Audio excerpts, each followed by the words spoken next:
ఓం నమో నారాయణ. ఓం నమో వెంకటేశాయ. హరే కృష్ణ గోకుల క్షేత్ర కార్యక్రమంలో ఈరోజు అనంతశేషసేన విగ్రహ ప్రతిష్ఠ కోసం వచ్చినటువంటి గౌరవ ముఖ్యమంత్రి శ్రీ నారా చంద్రబాబు నాయుడు గారు, ఈ సంస్థ అధ్యక్షులు మధు పండిట్ దాస్ గారు, గురుచంద్ర దాస్ గారు, గౌరవ మంత్రివర్యులు నారాయణ గారు, సవిత గారు, లావు కృష్ణదేవరాయలు గారు, కనకమేళ్ల రవీంద్ర కుమార్ గారు, ఇతర అధికారులు, ప్రజాప్రతినిధులు, మీ అందరికీ కూడా స్వాగతం, నమస్కారం. ఈరోజు ఒక ఆధ్యాత్మికంగా నూతన అధ్యాయాన్ని మనం ప్రారంభించాం.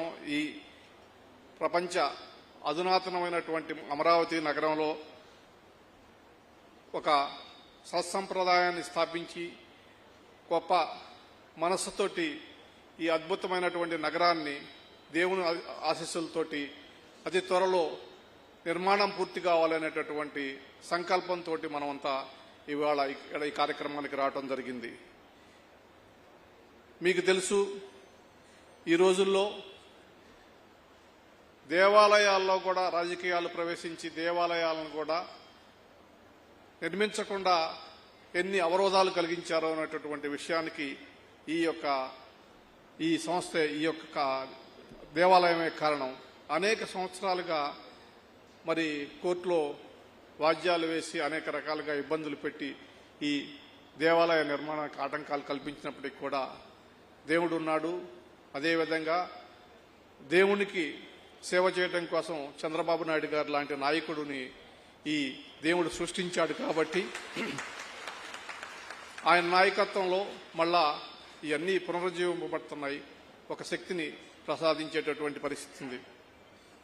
దేవాలయాలు సామాజిక బాధ్యతను నిర్వహిస్తూ సమాజంలో కేవలం ఆధ్యాత్మికతే కాదు, సంస్కరణ, మార్పు రావాలా, అదేవిధంగా మానసిక ప్రశాంతతని ప్రజలకు కలగజేయాలా, ఒక ఆధ్యాత్మిక ధోరణితోనే కాకుండా ఇతరగా సంస్కృతి, సాంప్రదాయం, చరిత్ర, భాష, ఆచార వ్యవహారాలు లాంటి అనేకమైనటువంటి మరుగున పడుతున్నటువంటి విషయాలని ప్రజలకు మళ్ళా చెప్పేటందుకు కోసం ఇవాళ ఆలయాలు మార్పు చెందుతున్నాయి. దానిలో ఇస్కాన్ సంస్థ ముందుంటుందనేటటువంటి విషయం ప్రపంచవ్యాప్తంగా మనం చూసాం. గొప్ప అద్భుతమైనటువంటి ఉద్యమాలను నిర్వహించి దేవుడు చెప్పినటువంటి కేవలం ఆధ్యాత్మికత కాకుండా గౌరవప్రదంగా ఎలా జీవించాలా, సంస్కారవంతంగా ఎలా జీవించాలా, సమాజం పట్ల బాధ్యతతోటి ఎలా ఉండాలనేటటువంటి కార్యక్రమాలని ఇవాళ ఇస్కాన్ సంస్థ నిర్వహిస్తున్నటువంటి సంగతి మీ అందరికీ తెలుసు. అక్షయ పాత్ర కావచ్చు, లేకపోతే యువతని అనేక కార్యక్రమాల ద్వారా చైతన్యపరచడం కావచ్చు, అధికారుల్లో బాధ్యతను క్రియేట్ చేయడం ద్వారా కావచ్చు, మరి ఈ సంస్థ నిర్వహించినటువంటి కార్యక్రమాలు అద్భుతం. అటువంటి సంస్థని ప్రోత్సహిస్తున్నటువంటి గౌరవ ముఖ్యమంత్రి గారికి, ఆంధ్రప్రదేశ్ ప్రభుత్వానికి ఈ సంస్థ తరపున కృతజ్ఞతలు తెలియజేసుకుంటున్నాను. ఇవాళ మరి రాబోయే రోజుల్లో మరి అన్నదానం అనేటటువంటి గొప్ప కార్యక్రమాన్ని ఆంధ్రప్రదేశ్ ప్రభుత్వం మరి నాయుడు గారి నాయకత్వంలో నిర్వహింపబడుతుంది. అక్షయ పాత్ర ద్వారా దాదాపు అనేక లక్షల మంది ప్రజలకి ఆహారాన్ని అందించబోతుంది. మరి ఇక్కడ మంగళగిరిలోనే అద్భుతమైనటువంటి ఒక అధునాతనమైనటువంటి 50,000 మందికి అన్నదానాన్ని తయారు చేయడం కోసం, అన్నప్రసాదాలు తయారు చేయడం కోసం ఒక క్యాంటీన్ నిర్మించడం జరిగింది. దానిలో రాబోయే రోజుల్లో 1,00,000 మందికి కూడా అన్నప్రసాదాలను తయారు చేసే విధంగా అధునాతన రీతిలో ఒక యంత్ర సామాగ్రితోటి ఒక క్యాంటీన్ నిర్మించబడుతుంది. మరి దేశవ్యాప్తంగా దాదాపు ఆంధ్రప్రదేశ్ వ్యాప్తంగా 2.5 లక్షల పిల్లలకు మధ్యాహ్న భోజన పథకం ద్వారా ఆహారాన్ని అందించబడబోతుంది.